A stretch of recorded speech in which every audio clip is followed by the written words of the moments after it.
and this undercover report would certainly suggest there is a major issue with the culture. Yeah, I mean, Leroy's made some really powerful points there, and I think that Sir Mark Rowley has probably had a real wake-up call when he had that information about this Panorama report documentary coming out. He probably thinks, and they have done a lot of good work, we cannot hide away from that, and he's tried very hard to exit these 1,500 officers. He's done a lot of training for those many officers. These officers sit in those units and they're hiding in plain sight. I think people ask me, has this shocked you? No, it hasn't shocked me. It hasn't come as any big surprise.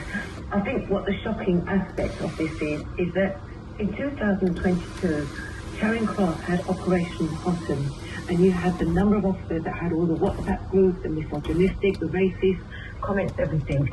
As I understand it, both David Carrick and Wade McCubbin were within the Charing Cross police stations where they would have their, where they were based, even though they were parliamentary and diplomatic protection groups. So they did start trying to address these issues.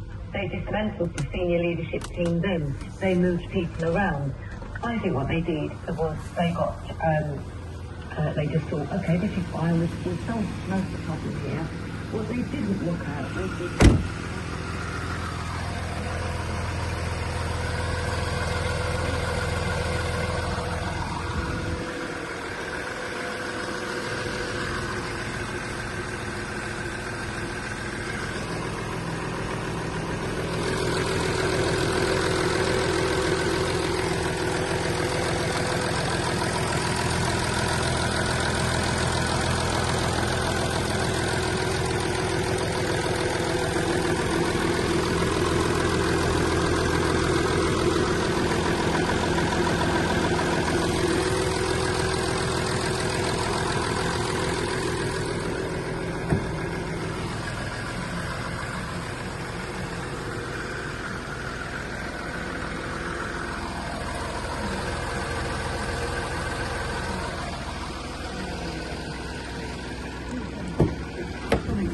if you want to read this, it's an incredible piece of work that Panorama's done.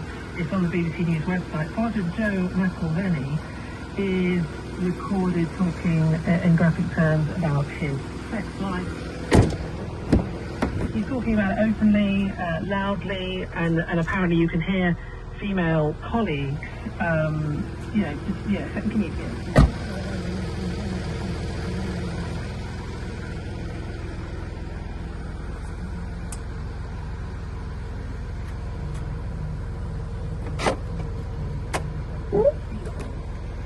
Panorama didn't have full details of the case, but then you had a female officer later telling the undercover reporter about her anger.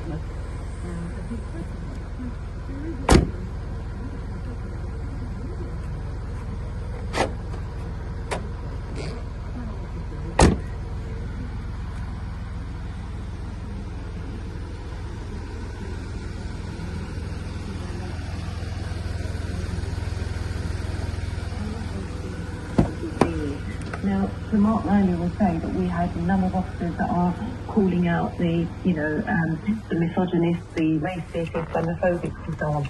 The problem with that is police officers don't trust the leadership to talk about the problems because they feel, and I speak from experience here, they will feel that if they speak out, they're going to be subject to misconduct, they're going to be victimised, they're going to be isolated, there's going to be female blaming on those officers or Asian officers or the culture within the organisation.